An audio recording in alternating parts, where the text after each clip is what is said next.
L'art a cela de merveilleux qu'il permet d'exprimer ses pensées les plus profondes et de les partager aux autres afin qu'ils comprennent ce que l'on ressent. Et même si on voit bien plus souvent des œuvres très personnelles et intimistes dans des domaines comme la littérature, la peinture ou la sculpture du fait de leur nature souvent plus solitaire, il arrive parfois que certains réalisateurs de films et jeux vidéo réussissent à fédérer tout un groupe et obtenir des financements pour faire passer leurs émotions à travers ces médias en particulier. Et c'est très certainement pour cette raison que j'ai été très intéressé par Sea of Solitude. Présenté en grande pompe lors de l'E3 2018 avec sa réalisatrice scénariste principale sur scène et fer de lance du programme EA Originals, le jeu promettait de traiter des sentiments que trop rarement vus dans des jeux soutenus par les plus gros éditeurs. La dépression, l'anxiété et le doute de soi. Des thématiques très personnelles et intimistes qui ravivent les cœurs et mettent en joie en gros. Et pour le coup, ayant connu ces sentiments une bonne partie de ma vie et les ayant même couchés sur le papier avec mes bouquins, j'étais curieux de savoir comment ces problématiques allaient être traitées.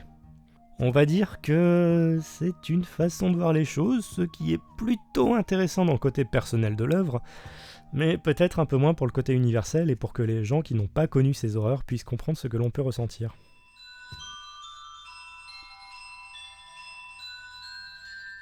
Sea of Solitude nous plonge dans la psyché de Kay, une jeune femme plutôt abominable qui, après s'être pris mandale sur mandale de la part de la vie, entreprend une sorte de voyage spirituel qui lui permet de comprendre ce qui ne va pas avec sa vie et de reprendre les choses en main.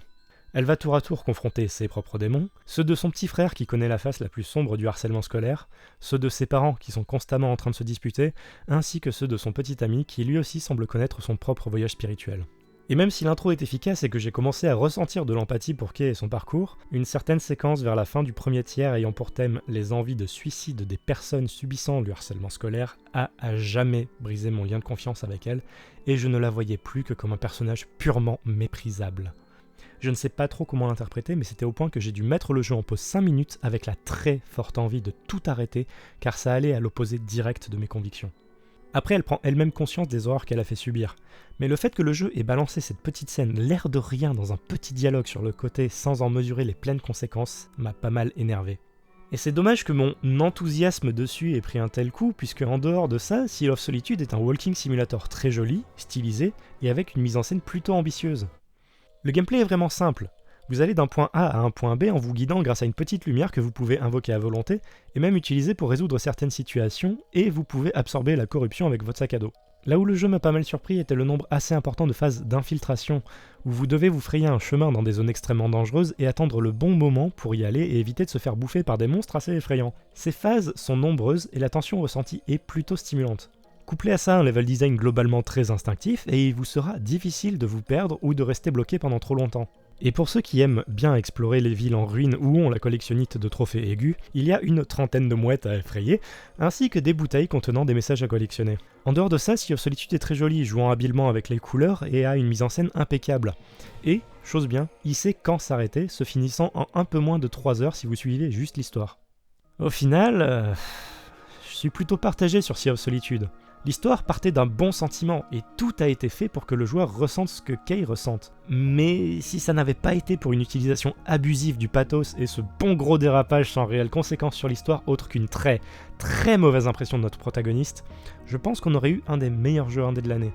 Si vous aimez les jeux à message avec une patte artistique et n'avez pas peur d'un peu d'horreur ici et là, ni qu'un jeu soit court, je pense pouvoir malgré tout le recommander au prix que vous souhaiteriez mettre dedans. Ce n'est pas mauvais, ni révolutionnaire, mais ça saura vous occuper une bonne matinée ou après-midi.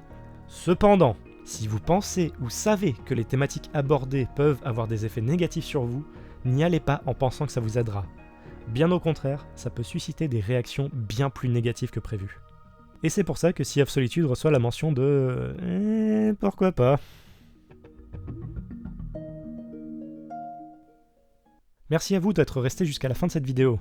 Pour le coup, au moment où j'écris ces mots et les dis et monté cette vidéo, la critique de Fire Emblem Three Houses n'était pas encore sortie, d'où le fait que vos retours n'aient pas encore été pris en compte. Pour le coup, je suis déjà au courant des petits problèmes de synchronisation sur la précédente vidéo, et probablement celle-ci, la faute à mon épave qui me sert de PC, qui faisait n'importe quoi avec l'audio et qui a rendu le processus globalement atroce. Promis, j'ai déjà mis l'acquisition d'une nouvelle machine sur ma liste des priorités, et lorsque je l'aurai, vous verrez tout de suite la différence. Quoi qu'il en soit, si cette critique vous a plu et que vous voulez en voir plus, toutes mes critiques précédentes sont dispo au format écrit sur kayene.fr. Et comme d'hab, pouce bleu, abonnement, cloche et partagez les vidéos sur les réseaux sociaux pour m'aider à faire passer mes messages. Chaque petit geste compte à ce stade. Encore une fois, merci à vous. C'était Red qui part désormais vers d'autres cieux. Ciao!